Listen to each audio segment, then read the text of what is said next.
राजस्थान में बड़ी जीत के बाद बरकरार है मुख्यमंत्री के नाम पर सस्पेंस। वसुंधरा राजे के घर शक्ति प्रदर्शन, विधायकों ने की वसुंधरा को सीएम बनाने की मांग। महंत बालकनाथ भी प्रबल दावेदार।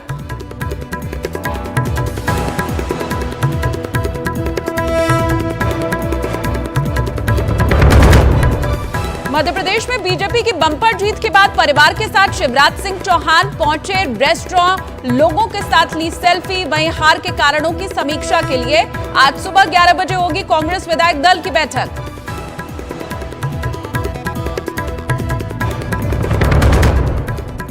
तीन राज्यों में कांग्रेस की करारी हार के बाद INDIA में तकरार बढ़ी। 6 दिसंबर को कांग्रेस की ओर से बुलाई बैठक में शामिल होने ममता बनर्जी का इनकार। अखिलेश यादव और MK स्टालिन के भी बैठक में नहीं शामिल होने के आसार।